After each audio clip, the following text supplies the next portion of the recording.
All right, today will be a quick knife review.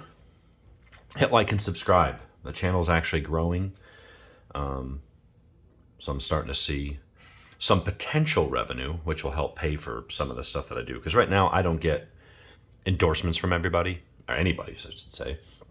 I don't get discounts anywhere. I get nothing. Everything I do on my channel is just things that I do for fun with my own money. But it would be cool if I could turn a hobby into something that was at least somewhat self-sustaining. Not looking at it from a revenue standpoint to make money, but hey, if it helped pay for some knives or some guns that I could then do more videos on and have that kind of build on itself, that would be kind of cool.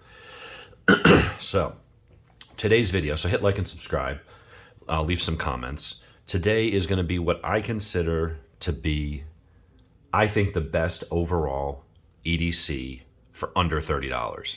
So I've done a bunch of videos recently of Guardian Tacticals and Lion Steels, and knives are in the $200, $300 range and stuff like that. And I realize not everybody wants to spend that much on a pocket knife. So if you can, great. They're really nice knives and stuff, but sometimes you just want something that works, but you don't want a gas station knife. And so, you want something that works, that'll last, several years. You could put it through some pretty hard use. It's got a nice design. It's ergonomic. But if you lost it or broke it or so eventually, you're like, hey, it's only less than $30. I can go get another one. So this is what I found. And I've had one of these in the past. And then a buddy broke a knife or lost a knife, I think, and I gave it to him. I have a lot of friends that are walking around with my knives in their pockets because I tend to give them away after a while once my drawer gets full and I want to make room for another one. So this is a Joe Pardue, who's the son of Mel Pardue, who, knife collectors will know that name. That's a knife maker, a designer. I think he was a knife maker too, but he designed some knives. I want to say, I don't know as much about Mel as I do about, Ken Onion and some of the others, but I think he might have done some for Gerber back in the day. I could be wrong, and I'm sure somebody will correct me if I am, because that's what people do in the comments, is anytime I make a slip up, they are quick to point out the error, and that's okay. Just don't be a dick about it. So what I've got is the Utilitac 2. We'll go through why I think this is actually a really cool knife. So quick 1 second while I grab a piece of paper, because I always forget to grab it before I push start. All right, we got a notepad off to the side here. We'll tear off a slice of paper for the sharpness test. All right, so what we've got, the Utilitac 2 in a modified, almost like a drop point Tanto blade.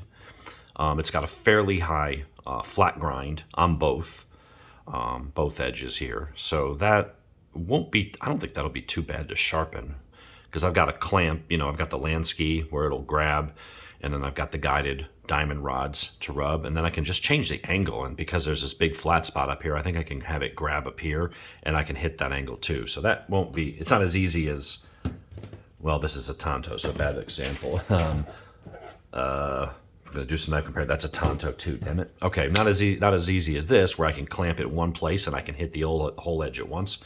But I don't think it'll be too bad. It's not like it's a weird compound grind, where you see some knives where maybe this is convex or something. It's just two edge. Basically, I'm gonna have to sharpen whatever I do here. I'm gonna have to replicate there. It's gonna take twice as long, but not too bad. So the specs overall is 8 inches. It is a AUS 8A blade, so it's a budget steel, but it's a decent one, has decent corrosion resistance. Rockwell hardness is 56-58, so not incredibly hard, but this will be a very easy to sharpen knife. And for a reference, it's harder than like your Victorinox Swiss Army knives that are normally hardened to 54 to 56. So it's a step between that, but it's short of the 59, 60, or whatever you'd get out of some of the more premium blades. Handle thickness is just over 1/2 inch. The blade, what did I say the blade was? Well, the handle length is 4.5, then yeah, it's a 3.5 inch blade. So right in that sweet spot for the larger EDC knife. It is a little hefty on the 5.6 ounce weight, but I'll go into why I think that's okay for this kind of knife. Now, what is cool is that you can reverse this on a knife. It's a liner lock, by the way.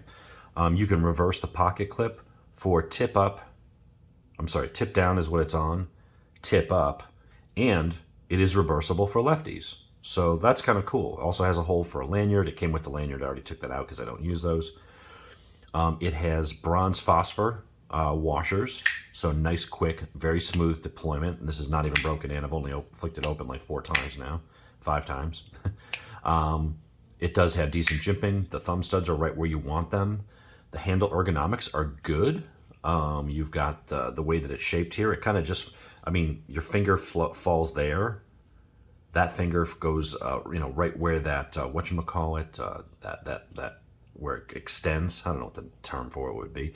But anyway, acts like a finger guard. So you get a good secure grip. Your pinky kind of grips it there. It sits really well in the hand. It would be nice if those edges were a little more rounded. They are very square, so you can kind of feel those hard edges. But this is just a Zytel over steel liner locks. So steel liners, rather. You do have a Zytel backspace. You've got jimping all the way around here for a reverse grip. You've got jimping along the back, which is not too aggressive, but it's actually pretty good. It's comfortable. And then you've got it on the edge there. So this is a very good, robust, strong tip for piercing. And it should make it, pretty decent slicer. So right out of the box. Yeah, plenty sharp. Simple push test. Is it sharp enough for the push test? Nope. Got to get it started and then it pushes. That's the harder one to do because either it bite. Well, that time it did bite in and I didn't have to draw it. So it's right on the edge there where it will do a push test. A lot of times the push test is kind of telling on how thin and sharp that edge is. Because if it doesn't initially just slice through the edge without drawing, then it'll curl the edge and then you kind of tear it. But right there, I pushed it straight.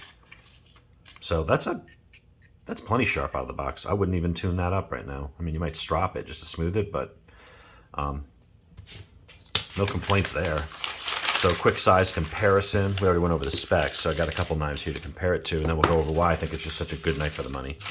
Civivi Riffle. Oh, I already had this one out. That's going to be bigger than that. The Civivi Brazen. Spyderco Paramilitary 2. Steel Will Cut Jack. So we're looking right, I mean, it's right in that size. Now, it is a little heavier than some of these. I will give it that. But we'll go through why I'm okay with that. So let's put some of these away now that you've seen the size comparison. God, I still love this knife. That's such a beautiful micarta. Beveled edges. Really great knife for 55 bucks. Of course, the Paramilitary 2. Gotta love that. Everybody needs one of those in their collection. All right, so what does it really have going for it? Well, one, I paid $28.63, I believe, on Amazon Prime shipped to my house. And that included the sales tax and whatever. So under 30 bucks. And there are, there's Columbia River, there's gas station knives, there's a couple Kershaws.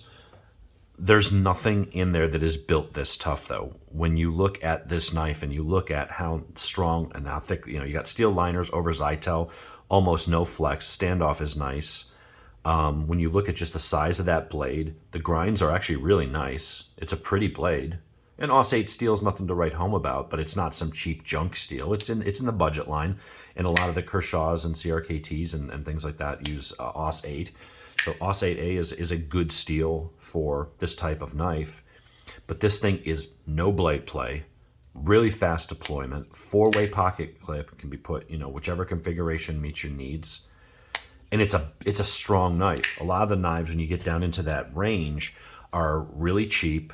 They're flexible. They use really thin materials. They cut a lot of corners. I don't know how they're making. This one is not made in China. I believe this one's made in Taiwan. Just has a simple Utilitac 2, and it's got the Joe Pardue stamp on the back. Black pocket clip. It's not really a deep carry. It's, a little bit's going to poke out. So I probably will reverse this and put this down here just because this will be... Tip up will have, although some of my knives I guess more of my knives are tip up than tip down. The Spyderco, ow, just open that in my finger. The Spyderco, for some reason, it just, I don't know, for that reason, it just sort of fits my hand better. Having this here didn't dig into my hand as much, is on the other end. But most of my knives I tend to carry as they come, which is usually tip up. Here, because it's not really a super deep carry, I mean, you can see like, here's a deep carry clip, right? The clip almost extends past the end of that. Same thing with the Civivi riffle. So you barely see anything poking out because your pant line is going to be, here, let's just use this rag and put that in there. You're going to have that much sticking out into your out of your pocket. So it's going to be very obvious. Now it's black, and depending on the color of pants you have, it might sort of blend in, but that's a lot of metal and a big chunk to be sticking out of my pants pocket. So what I will probably do is move it to this end, so we're just going to have that little bit, just to help minimize the, how much sticks out. But I do like the deployment. The blade, will probably wear in. Those phosphor bronze washers will wear in and get a little bit slicker as they wear off any burrs, any imperfections. Detent, strong even for a heavy blade. That's not coming open, but it flies out with authority, similar to the Rat 2. And I like the Rat 2, but this thing, I don't know, there's something about the Tonto blade, modified Tonto blade, if you want to call that drop point Tonto. It's just a really cool piercing blade. It doesn't have a lot of belly for, it's not going to slice as well as something as that, but it's a sharp knife and it'll work fine. So for under 30 bucks, I can't think of anything. If you can think of something that you think would be a better, more robust, stronger, better quality. I mean, I like the jimping even here. I still don't know how they do this. The knife was 26 bucks plus a couple bucks for taxes. But you have a really nice texture on the handle. It fits really well in the hand. The thumb studs are perfect. The jimping is good. I mean, the quality on this is really, let's compare it to a knife that was 50 bucks. I look at these two, and if I was going to say, okay, I need a hard use knife that I need to, maybe trust my life to, or whatever. I need to trust this thing that it's not going to fall apart. I would say, when you look at the blade thickness, you look at the thickness of the liners, just the blade itself. Even though this is, I believe, I don't know if this one was D2 or if this was one of the, it was corrected. I think someone said it was one of the Sandvik steels. But I don't know. I think I would take this. I think this is going to be a tougher knife. If I was going in the woods and I just needed something cheap, or if I was going fishing where I needed something that would be strong and stand up to some abuse, and not fall apart on me. But if I lost it, I'm out less than 30 bucks. I can't think of a better knife, honestly. I've gone through a lot of knives. I looked for most of my cheap knives, and I just don't have a ton of them anymore. The cheapest ones I have are like these $50 to $55 Civivis and stuff. Most of my knives now are Heretic, Guardian, Spyderco, Lion Steel, the upper end Italian-made steel will knives and stuff, which are actually made by MKM Lion Steel. And so I don't have as many cheap knives anymore. Those are the ones I tend to give away. If a buddy needs a knife, I give them a knife. But I saw these, and I thought for a while these were actually discontinued, but apparently they're not. But that is a really good, it's like I said, it's a little heavier, but if you just need a good beefy knife in your pocket that you can abuse for a few years, and if it wears out, who cares? It's 28 bucks. You tell me if you think there's a better knife for under $30 with tax delivered to your door. I'd like to hear it, because I don't think there is one. So that is the Ontario, and maybe one of the other, like maybe the Ontario Rat. That could be one. If there's a Rat that's under 30 bucks. But that's going to be more of a preference. It's going to be the same materials. It's the same company and stuff. So the Rat might be one of the contenders if you like the feel and the Rat, and it's a little smaller and the blade shape has maybe a little less piercy, stabby, a little more slicey. That would be I would say that would be a valid alternative. But for me, that just fits my hand. That just feels right. That feels like a good, stout little knife. So that is my vote for the best EDC folder under $30. Prove me wrong. Fight me. I don't know. Whatever. Anyway, have a good day, folks.